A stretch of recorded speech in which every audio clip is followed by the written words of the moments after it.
Welcome to The Thing About Austen, a podcast about Jane Austen's world. I'm Zan. And I'm Diane.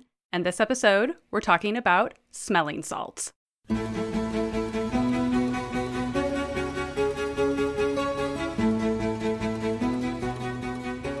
We are excited to welcome today's guest.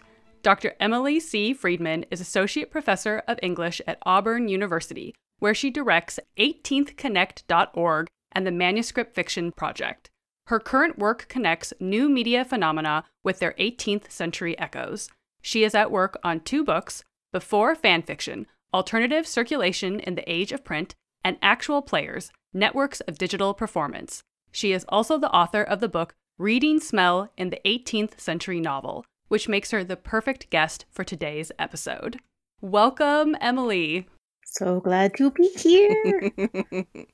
For today's episode, we are returning to the Dashwood sisters in Sense and Sensibility. The scene we're pulling from is when Marianne and Eleanor are in London.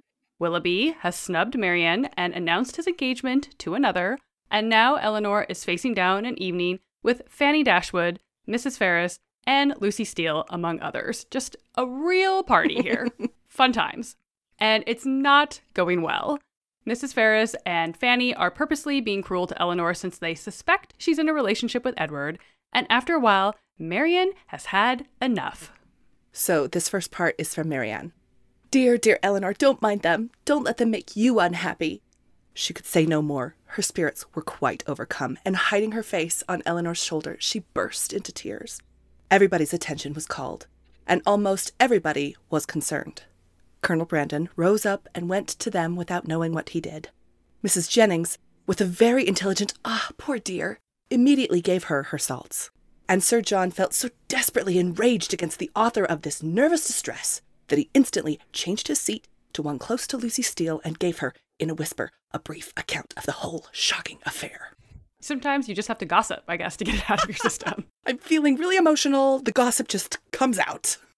So, Emily, we are so excited to have you here to talk to us about smelling salts and how they're showing up in this scene. Austen, identifies this object for us here in Sense and Sensibility as smelling salts, but there are other moments in the novel when Austen refers to things like lavender water, like when Marianne is snubbed by Willoughby at the London ball. And in your book, you point out that there is actually a wide range of scented materials held in smelling bottles that were used to revive individuals. Can you tell us a bit more about the different types of contents in smelling bottles of this era? And what is Marianne actually smelling? Yeah, it's really interesting that we have these personal handheld objects. And in some cases, you might actually have a dual-ended one, where you'd have a kind of pungent reviver, often ammonia salts. In one of 2 ways, you can smell this if you really want to, and I don't recommend it. One is ammonia bicarbonate is sold as baker's ammonia. It's an alternative form of leavening. You have to be very careful when you bake with it because 1, it off-gasses, and 2, if you don't bake it sufficiently, it makes your cookies smell like ammonia. The other way it's still used is as a revivifying agent. This really does have a physiological effect on your nervous system. And so it used to be used by emergency technical folks. But now, because the reaction the body makes is involuntary, if you are concerned that there's head or neck trauma, you're not going to mess with that. Right.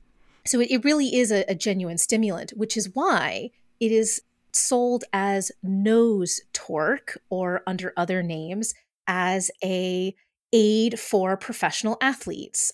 And I can confirm as a competitive powerlifter that powerlifters use it right before doing a big lift as a, kind of vasodilator to kind of get the blood pumping and moving through the body.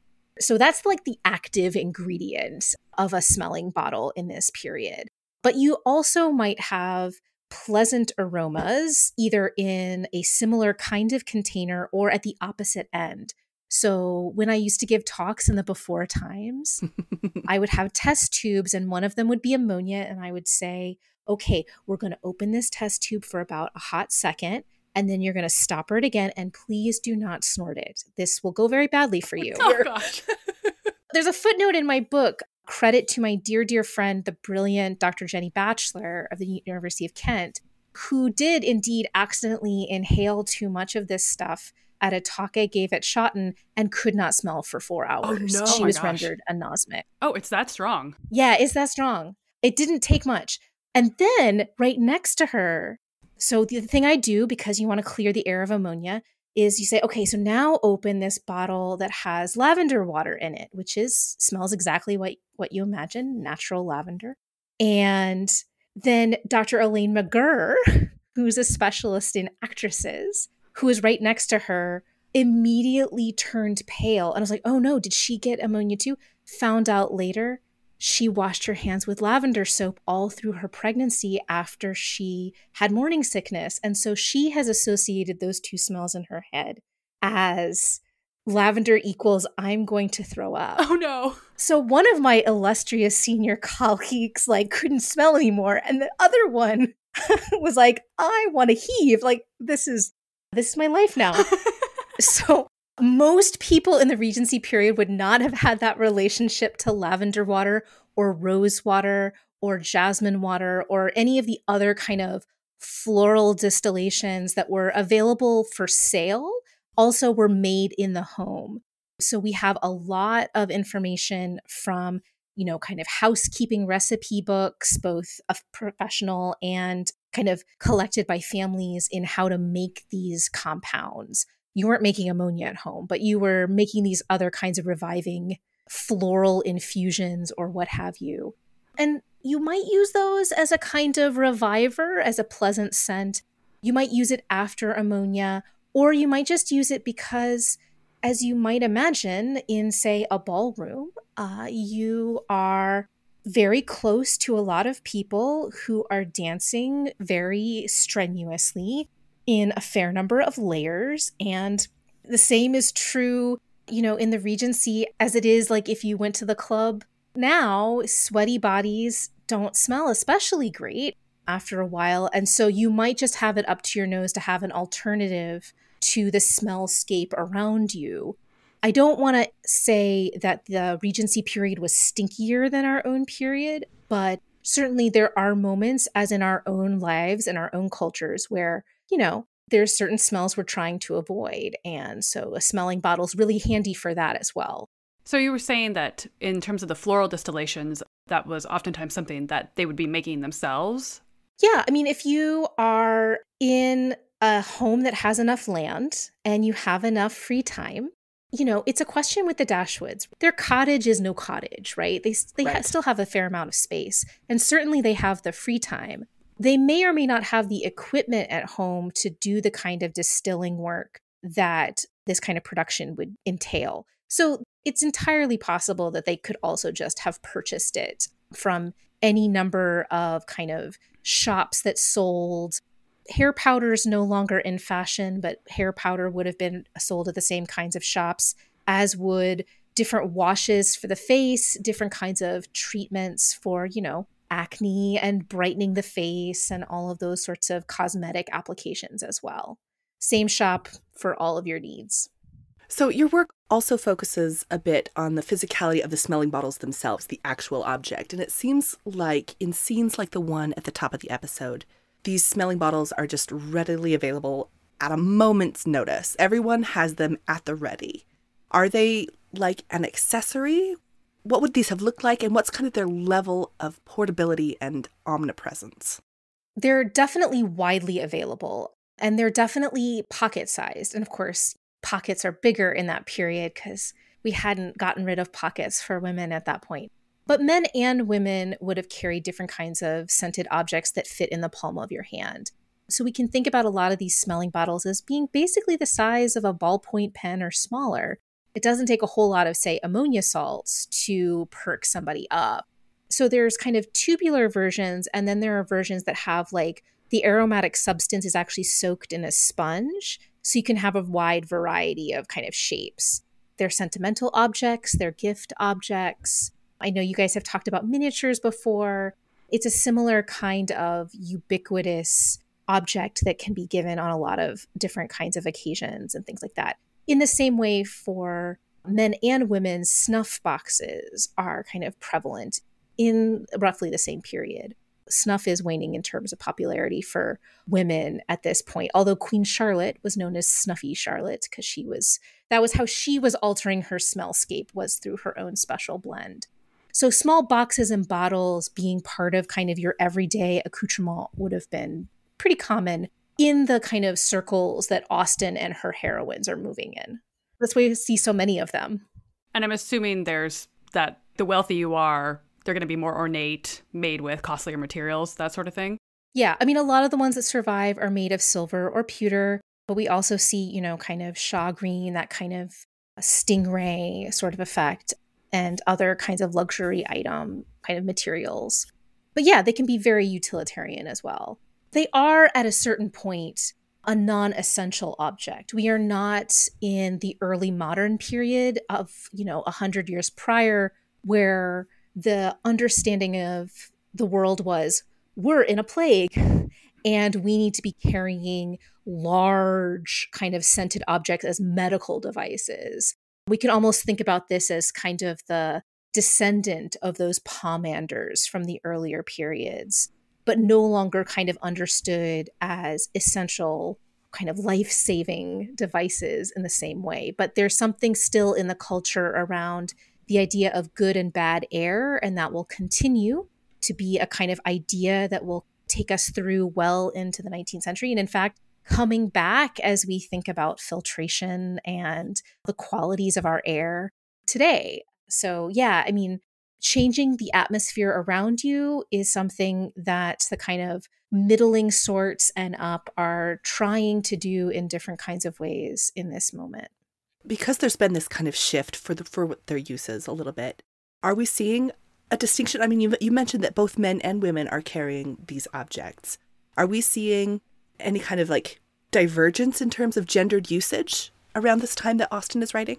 To the extent that we have traces, a lot of the traces are from fiction. So of course, they're kind of idealized representations of what we think human beings should behave like in this particular class. And so you see kind of more or less two kinds of uses of smelling bottles in particular. And snuff kind of attaches to one of these. And the first is what we see Mrs. Jennings doing. What she is doing is she is providing what she understands to be first aid, right? You are having an intense emotional reaction. I am coming to revive your spirits with this bottle. And so there's a fair amount of depiction in the period of people coming to the rescue, men and women, with smelling bottles. And so it's a way of signaling, oh, this is a very serious and authentic distress, right? And Austen is coming into the conversation after decades of the sentimental novel tradition that's thinking about, the embodied feeling, right? And the way that we can make that legible and visible to others, and whether we should and when we shouldn't. Of course, Sense and Sensibility is all about, when do you reveal and when do you conceal? And Marianne is always very visible in her feelings. We don't see Eleanor being given these salts. And so that's the kind of first reason, is like it's a charitable object. And the other we see when we have characters who are using it on themselves. And usually that's kind of a way of telegraphing to your audience that this person is removing themselves from sociability with whatever they're engaged with. And a lot of the time that's a critique, right? But sometimes it's necessary. So we can think about the stinkiest moment in all of Austen, which is the moment that Fanny Price goes home in Mansfield Park as an adult.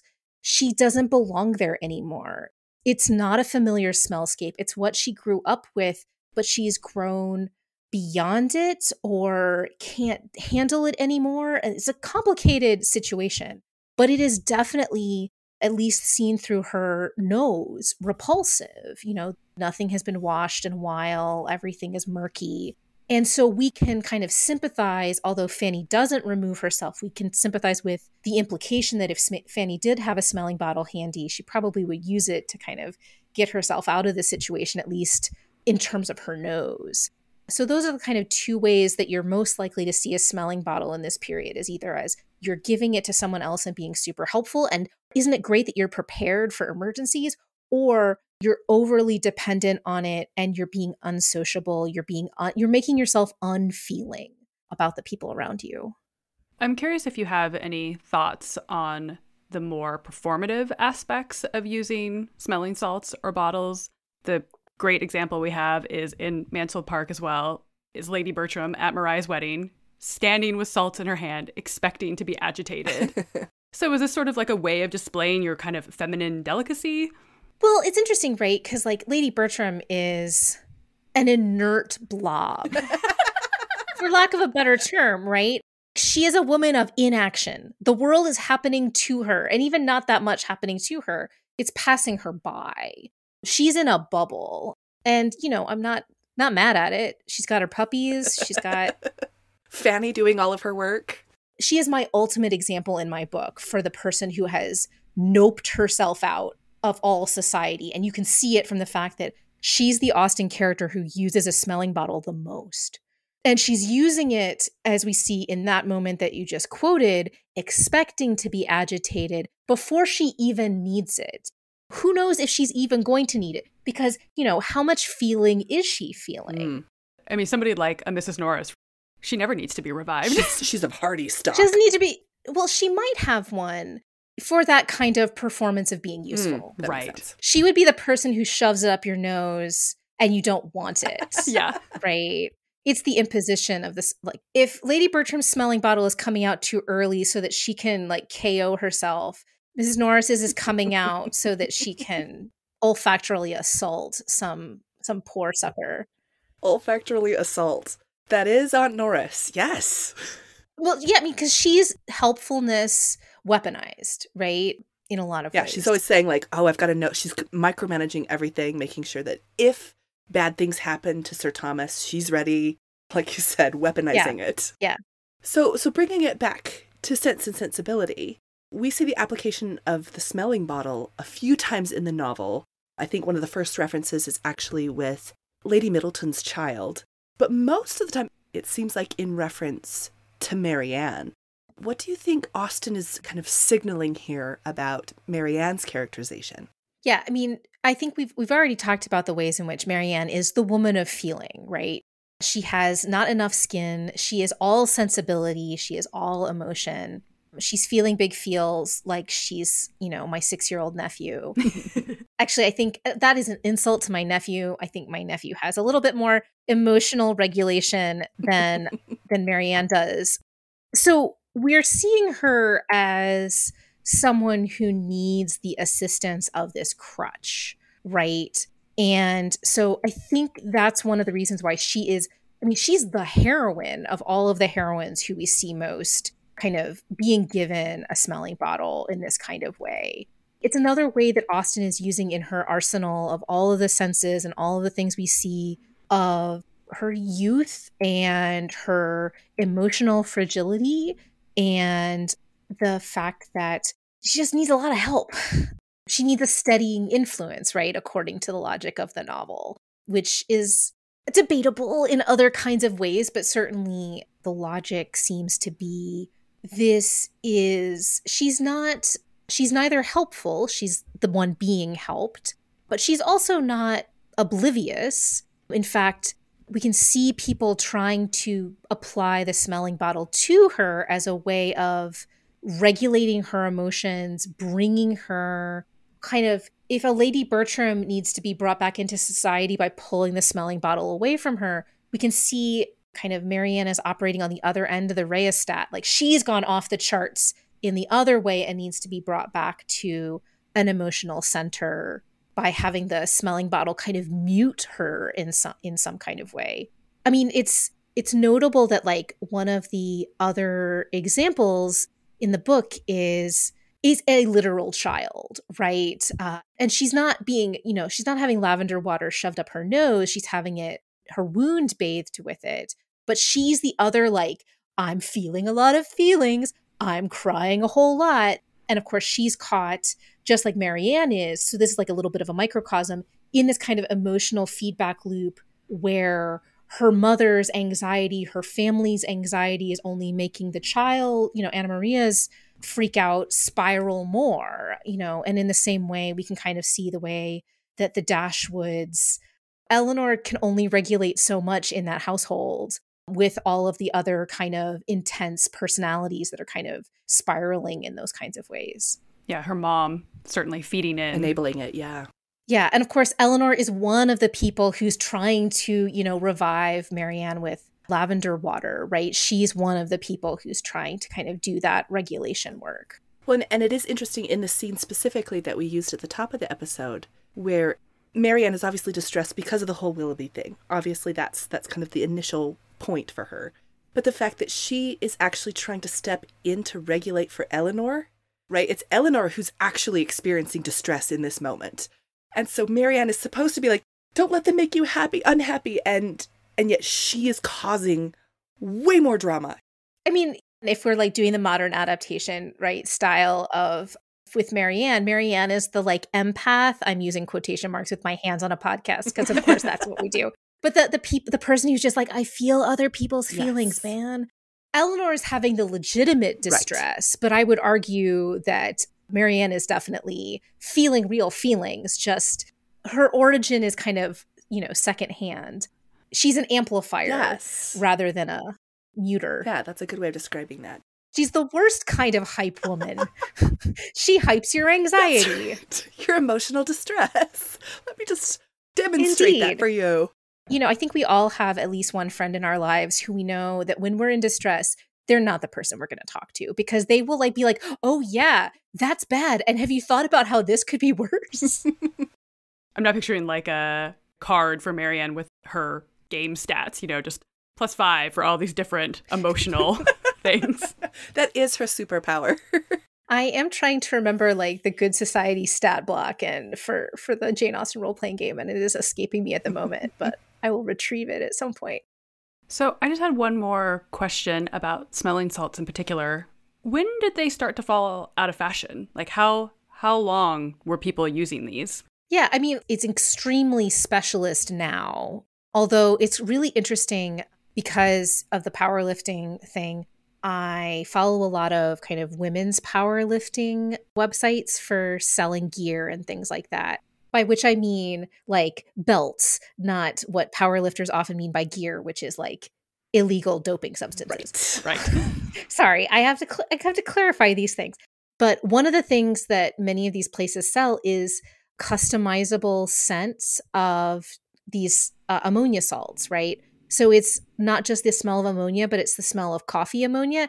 I'm sometimes tempted to like buy it as, smell scholar just to see what it's like. And then I am reasonably certain that's disgusting. So I have not placed that, $12 or whatever bet. But yeah, so we've got a highly specialized use kind of in the 20th and 21st century. They continue to be present, at least in terms of representations in fiction and things like that, through the 19th and into the early 20th century for sure.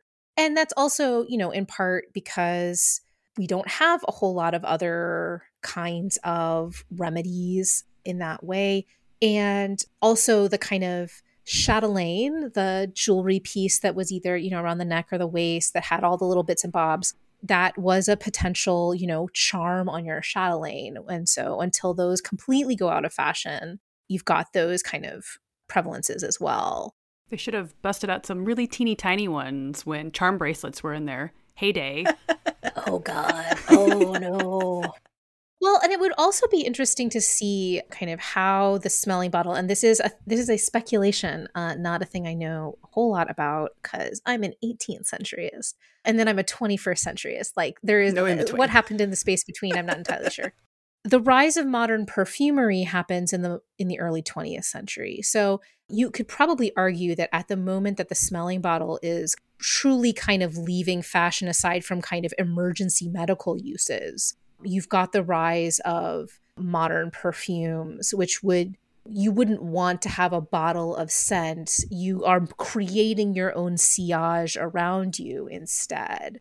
And so the modern concentrations of eau de parfum are much stronger than a lot of the materials that were being used prior to that. And so in the 1880s and thereafter, 1880s is Jiki, which is kind of considered one of the kind of big milestones in the history of perfume.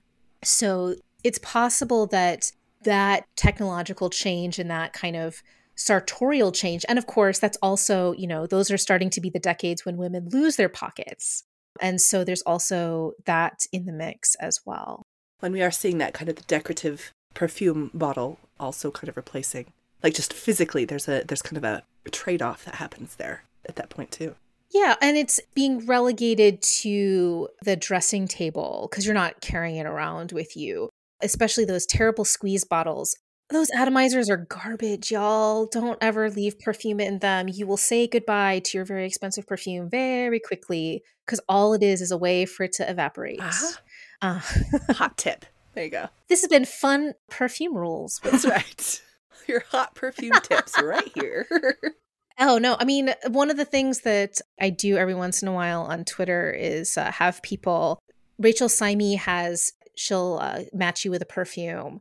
I do that for people's like role-playing characters or for imaginary characters or, work characters from fiction, matching them with modern perfumes because that's fun. That sounds fabulous. I love that. Is that something that people can hit you up on Twitter for? Absolutely. Perfect.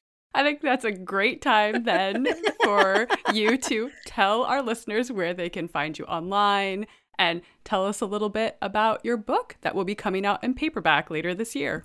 Yeah, so I'll start with that. I'm the author of Reading Smell in 18th Century Fiction, which came out with Bucknell University Press. It's distributed by Rutgers University Press, and fingers crossed, it will be coming out in paperback in the 2023 season. Excellent. And you can find out when it arrives, when it lands, and when you can pre-order it I am on Twitter all the time because I'm a highly online individual. And so you can find me at Fried, which is Friede. You can also check out my website for copies of basically all of my work. That's ecfriedman.com. And I think it's fairly well known, but just in case, it never hurts to say academics want to be read. So if you can't get a hold of our stuff, we'll send you a copy. That's right. That's right.